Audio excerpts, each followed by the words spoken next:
இயேசுவில் அன்புக்குரிய சகோதர சகோதரிகளே, புனித ஆரோக்கிய அன்னையின் அன்பு பக்தர்களே, திரு அவையோடு சேர்ந்து புனித லூர்து அன்னையின் திருவிழாவை கொண்டாட நாம் இங்கே குழுமி இருக்கிறோம். ஆண்டவருடைய அருள் அன்னையின் வழியாகவே நமக்கு பொழியப்பட்டு கொண்டே இருக்கின்றன.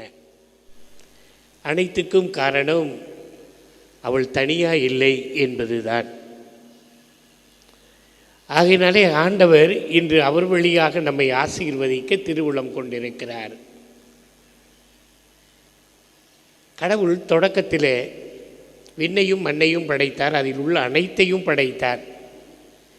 எல்லாவற்றையும் 6 நாட்களிலே படைத்து விட்டு 7ஆம் நாள் ஓய்வெடுத்தார். அந்நாட்களிலே அந்த நாளிலே வானதூதர்கள் எல்லாம் அவரிடத்திலே திரண்டு வந்து, நீர் படைத்த படைப்புகளிலேயே மிகவும் வல்லமை உள்ளது, வலிமை உள்ளது, இந்த உயரமாக வளர்ந்து கொண்டிருக்கிறது அந்த மலைகள் தானா என்று கேட்டார்களாம். அப்பொழுது ஆண்டவர் சொன்னாராம், இல்லை இல்லை, இந்த மலைகள் இல்லை, இந்த மலைகளை அடித்து நொறுக்கக்கூடிய இரும்பையும் நான் படைத்திருக்கிறேன் என்றாராம். அப்படி என்றால் இரும்பு தான் வலிமை உள்ளதா என்று கேட்டார்கள். இரும்பு ஒன்று வலிமை இல்லை, இரும்பை உருக்குவதற்கு நான் நெருப்பை படைத்திருக்கிறேன் என்று சொன்னார். அப்போ நெருப்பு தான் வலிமை உள்ளதா என்று கேட்கின்ற பொழுது, இல்லை, அந்த நெருப்பை அணைப்பதற்கு நான் தண்ணீரை உண்டாக்கி இருக்கிறேன் என்றார். அப்படி என்றால் தண்ணீர் தான் வலிமையானதா என்று கேட்ட பொழுது, தண்ணீரை எல்லாம் சிதறடித்து அதை தள்ளி விடுவதற்கு நான் காற்றை படைத்திருக்கிறேன் என்றார். அப்போ காற்று தான் எல்லாவற்றையும் விட வலிமை உள்ளதா என்று கேட்ட பொழுது அவர் சொன்னார், சற்று நேரம் மௌனமாக இருந்துவிட்டு, இல்லை, இதைவிட வலிமையானது ஒன்று இருக்கிறது. இடது கைக்கு தெரியாமல் வலது கையால் கஷ்டப்படுகின்ற துன்பப்படுகின்ற ஒருவருக்கு யார் மனமு வந்து கருணையோடு உதவி செய்கிறார்களோ, என்னுடைய படைப்புகளிலேயே அவன்தான் வலிமை உள்ளவன் என்று சொன்னார். அப்போ யாரெல்லாம் கஷ்டப்படுகின்றவர்களுக்கு ஒரு கையால் செய்வது இன்னொரு கைக்கு தெரியா வண்ணமாக மறைமுகமாக அவர்கள் அதை செய்து அதில் பெருமை பாராட்டாமல் அந்த பணியை செய்கிறார்களோ, அவர்கள்தான் இந்த உலகத்திலேயே வலிமை உள்ளவர்கள் என்று சொன்னால் அதில் முதலிடத்தை வகிக்கக்கூடியவர் நமது அன்னை மரியாள். எங்கெல்லாம் துன்பம் இருக்கிறதோ அங்கெல்லாம் அவள் இருக்கிறாள். எங்கெல்லாம் நோயாளிகள் நோயினாலே கஷ்டப்படுகின்றார்களோ அங்கெல்லாம் அவளும் ஓடோடி சென்று உதவி செய்கின்றாள். இவ்வாறாக அவருடைய வாழ்க்கை முழுவதுமே ஆண்டவருடைய விருப்பத்தின்படி மட்டுமே நடப்பதாக தன்னை முழுமையாக இதோ நான் உமது அடிமை என்று அர்ப்பணித்து கொண்டு அதில் எந்த பெருமையும் பாராட்டாமல் அவள் செய்கின்ற எந்த காரியத்திலும் ஒரு சுயநலம் இல்லாமலே தூய்மையான ஒரு செயலாக அவள்தான் இந்த பணியை நிறைத்து செய்து கொண்டிருக்கிறார். ஆகையினாலே இன்றைய தினம் நாம் அன்னையை பற்றி சிந்திக்கின்ற பொழுது அவருடைய தாயுள்ளத்தை நாம் நினைத்து பார்ப்போம். இயேசு நமக்கு கல்வாரி மலையிலே இந்த தாயை கொடுத்தார்.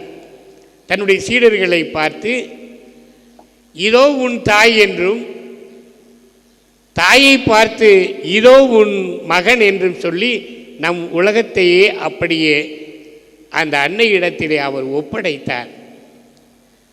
நமக்கு தாயாக இருந்து அவள் நம்மை எல்லாவற்றிலும் வழி நடத்துவதற்காக. ஒருவேளை இனிமேல் இந்த உலகத்திலே பிறக்கின்ற எவரும் எனக்கு சொந்தமில்லை, பந்தமில்லை, தாய் இல்லை, தந்தை இல்லை என்று சொல்லாத அளவுக்கு தாயும் தந்தையும் சொந்தமுமாக அத்தனையுமாக இருந்து நம்மை கவனித்துக் கொள்வதற்காக இந்த தேவ அன்னையானவள் நமக்காக கொடுக்கப்பட்டிருக்கிறாள். ஆம் அன்பு சகோதர சகோதரிகளே, எங்கு உதவி தேவைப்படுகிறதோ அங்கே விரைந்து ஓடி செய்யக்கூடிய ஒருவராக இருக்கிறார்.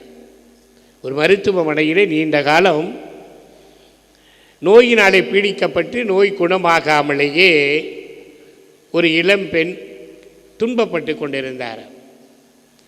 அப்பொழுது அவரிடத்தில் சென்று கேட்டார்கள், நீங்கள் அன்னையின் திருத்தலத்திற்கு சென்று வந்தீர்களே, உங்களுக்கு என்ன கிடைத்தது என்று கேட்டார்கள். அதற்கு அந்த இளம்பெண் சொல்லுவாள், நான் நீண்ட நாட்களாக இந்த நோயினாலே கஷ்டப்பட்டு கொண்டிருக்கிறேன். நோய் ஒன்றும் எனக்கு தீர்ந்த பாடில்லை. அன்னையின் திருத்தலத்திற்கு சென்று வந்த பிறகு நான் தனியாக இல்லை என்பதை மட்டும் நான் உணர்ந்து கொண்டேன். ஆகையினாலே அது எனக்கு மிகவும் ஆறுதலாக இருக்கிறது என்று சொன்னார். இந்த உலகத்தில் யாருமே தனியாக இல்லை. துன்பப்படுகின்ற அத்தனை இடத்திலும் அவர் வருகிறார். அவருடைய உறவினரான எலிசபெத் அம்மாளை நாம் பார்க்கிறோம். அந்த எலிசபெத் அம்மாள் யூதேயா நாட்டில் உள்ள ஒரு ஊரில் இருக்கின்றார். அவள் கருவுற்று இருக்கிறார் என்பதை கேள்விப்பட்டதும் அன்னை மரியாள் அங்கு சென்று அவளுக்கு உதவ வேண்டும் என்று நினைக்கிறார். இவளும் கருவுற்று இருக்கிறாள். அன்னை மரியாள் கருவுற்று இருப்பது தனக்கு இருப்பதை கூட மறந்தவளாக, தனக்கு பலருடைய உதவியும் தேவைப்படுகிறது என்பதை கூட மறந்தவளாக தன் தூரத்து சொந்தமான இந்த எலிசபெத்திற்கு உதவி செய்வதற்காக கால்நடையாகவே சென்று புறப்பட்டு அங்கே அவரோடு தங்கி இருந்து அவருக்கு உதவி செய்கிறார். அவருக்கும் சொந்தங்கள் உண்டு, பந்தங்கள் உண்டு, அத்தனையும் உண்டு. ஆனால் எலிசபெத்திற்கு உதவி செய்வதற்கு யாருமே முன் வரவில்லை. ஒருவேளை அங்கே நினைத்திருப்பார்கள், இந்த முதிர்ந்த வயதிலே இவளுக்கு இது தேவையா என்று கூட பலரும் நினைத்திருப்பார்கள். குழந்தை இல்லாமல் இருந்த இவளுக்கு எப்படி குழந்தை பிறந்தது என்று ஆச்சரியத்தோடு பார்த்தவர்கள் இருப்பார்கள். ஆனால் ஓடி சென்று உதவி செய்ய அங்கே யாரும் இல்லை. அன்னை மரியாளை தவிர அவள் விரைந்து சென்று அங்கே அவள் உதவி செய்வதை பார்க்கிறோம். இயேசு வீதி வீதியாக சென்றார், எல்லோரையும் சந்தித்தார், எல்லா நோயாளிகளையும் அவரிடம் கொண்டு வந்தார்கள், எல்லாருக்கும் குணமளித்தார். ஆனால் சிலுவையை சுமந்து கொண்டு செல்லுகின்ற பொழுது அவர் பின்னாடி சென்றவர்கள் எத்தனை பேர்? அவர் எனக்கு இதை செய்தாரே என்று சொல்லி யாராவது சென்றார்களா என்றால் எதுவுமே குறிப்பிடப்படவில்லை. அன்னை மரியாள் சென்றார். இயேசுவினுடைய சீடர்கள் எல்லாம் பயந்து சிதறி ஓடி போய்விட்டார்கள். அவரோடு இருந்தவர்கள், அவரோடு உண்டவர்கள், அவரோடு அவர் செய்த புதுமைகளை எல்லாம் கண்டவர்கள் இன்றைக்கு இயேசுவுக்கு துணையாக இருக்கவில்லை.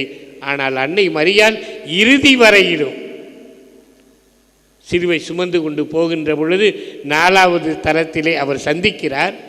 அதன் பிறகும் அவரை விட்டு விலகாமல் கல்வாரி மலை வரையிலும் அங்கே செல்லுகிறார். இறந்த உடலை தன்னுடைய மடியிலே வைத்து அதற்கு ஆறுதல் அளிக்கிறார். ஆம், அன்பு சகோதர சகோதரிகளே, அவளே இன்றைக்கு உலகத்திற்கு விடுக்கின்ற செய்தியாக இந்த லூர்து நகர் புதுமைகளுக்கெல்லாம் அடிப்படையாக இருக்கக்கூடிய ஒன்றாகவும் இருக்கிறது. அதுதான், நீங்கள் கஷ்டப்படுகின்ற பொழுது நீங்கள் தனிமையில் இல்லை, நான் உங்களோடு இருக்கிறேன் என்பதுதான். ஆண்டவர் கொடுத்த வாக்குறுதியும் அதுதான்.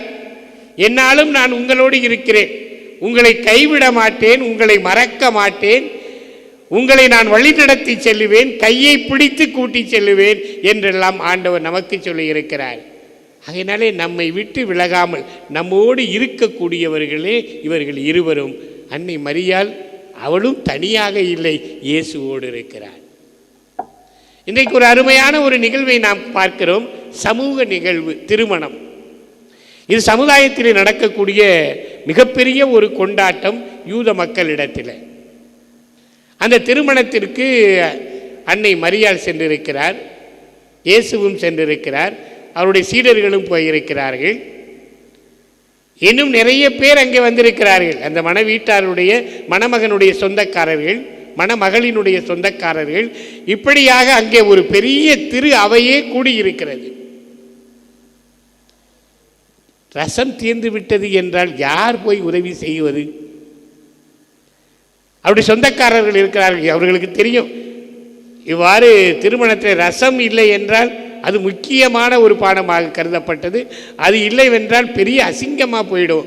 கேவலமாக போய்விடும், எல்லோரும் கேவலமாக பேசுவார்கள். இது இந்த இரு வீட்டாருக்கும் மட்டுமல்ல, சொந்தங்கள் பந்தங்கள் அத்தனைக்கும் இது ஒரு அசிங்கமான ஒரு நிகழ்வாக இருக்கும் என்பதும் தெரியும்.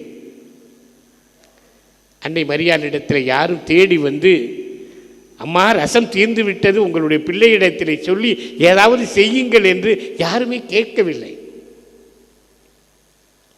அவர்கள் ஆங்காங்கே நின்று பேசிக்கொண்டிருப்பதை அவர் கேட்டார். தீர்ந்து விட்டது, ரசம் தீர்ந்து விட்டது, இனி வருபவர்களுக்கு ரசம் இருக்காது.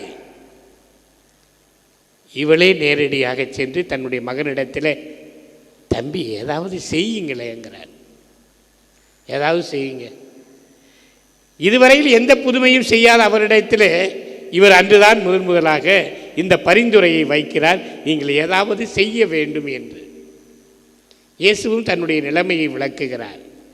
எனக்கு இன்னும் நேரம் வரவில்லை, ஆகையினாலே நான் புதுமை செய்கின்ற நேரங்கள் எல்லாம் இன்னும் வரவில்லை என்று சொன்னாலும் தன்னுடைய தாயினுடைய இந்த பரிந்துரைக்கு செவி கொடுக்கிறார். அந்த தாய் வேறு எதுவும் அவரிடத்திலே சொல்லவில்லை, பணியாளர்களை மட்டும் பார்த்து அவர் என்ன சொல்லுகிறாரோ அதை செய்யுங்கள் என்று. ஒருவேளை ரசம் பரிமாறுகின்ற அந்த பணியாளர்களை மட்டுமல்ல, இன்று நம்மையும் பார்த்து அதைத்தான் சொல்லுகிறாள் அந்த அன்னை மரியாள். எனக்கு இந்த குறைபாடு இருக்கிறது, அந்த குறைபாடு இருக்கிறது, இந்த கஷ்டம் இருக்கிறது, இந்த நோய் இருக்கிறது நாம் என்று சொல்லுகின்ற பொழுது அந்த அன்னை என்ன சொல்லுவார்? தம்பி ஏதாவது செய்யுங்களே. அவர் என்ன சொல்லுவார்? நேரம் வரவில்லை என்று சொல்லுவாரா? அம்மாவினுடைய பரிந்துரையை அவர் நிச்சயமாக கேட்கிறார். ஆகையினாலே அந்த அம்மாவின் பரிந்துரையை ஏற்று நமக்கு ஆறுதலை அளிக்கிறார், நோயிலிருந்து விடுதலை அளிக்கிறார்.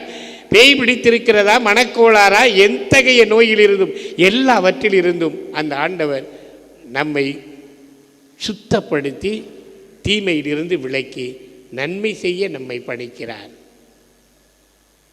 நீங்கள் தீமையை மட்டும் விளக்குங்கள், மீதியை நான் பார்த்து கொள்ளுவேன் என்று சொல்லுவது போல அன்னை மரியாள் தன்னுடைய பிள்ளைகள் அத்தனை பேரையும் அந்த இயேசுவிடத்தில் கொண்டு வருவதிலே தான் இன்றும் அவர் உழைத்து கொண்டிருக்கிறார், பாடுபட்டு கொண்டிருக்கிறார்.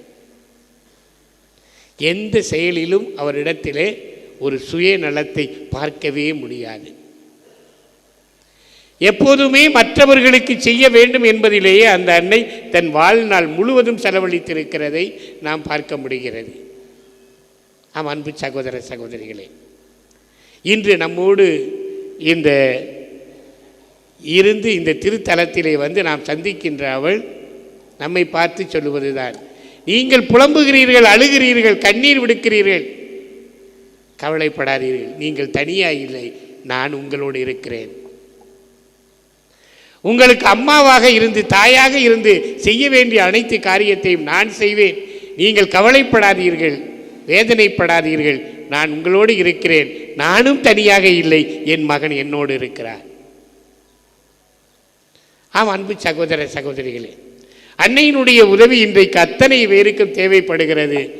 லூர்து நகரிலே கொடுக்கின்ற அத்தனை காட்சிகளும் அந்த தண்ணீருக்குள்ளே இறங்கி எழுகின்ற பொழுது தங்களுடைய உடம்பிலே இருந்த அந்த நோய்கள் எல்லாம் நீங்கிவிட்டதாக உணர்கின்ற ஒரு நம்பிக்கை. பல்வேறு வியாதிகள் தங்களை விட்டு போய்விட்டது. ஏனென்றால் லூர்து நகரிலே இருக்கின்ற அன்னை ஏற்படுத்திய அந்த ஊற்றிலே நான் குளித்தேன், அந்த தண்ணீரிலே என்னை கழுவினேன், நான் சுத்தமாகினேன் என்று சொல்லக்கூடிய அளவுக்கு தேவ அன்னையானவள் நாம் ஒவ்வொருவரோடும் இன்று இருந்து நமக்கு துணை புரிகிறார். தாயுள்ளம் படைத்த அவரை நாம் நாடுவோம். தாயாக இருந்து, ஆண்டவரே உம்முடைய தாயின் வழியாக உம்முடைய தாயன்பை எங்களுக்கு காட்டுகின்றீரே, அதை நாங்கள் உணர்ந்தவர்களாக உம்மீது நம்பிக்கை கொண்டு வாழ எங்களுக்கு அருள் புரியும் என்று இந்த திருப்பலியின் வழியாக ஜெபிப்போம்.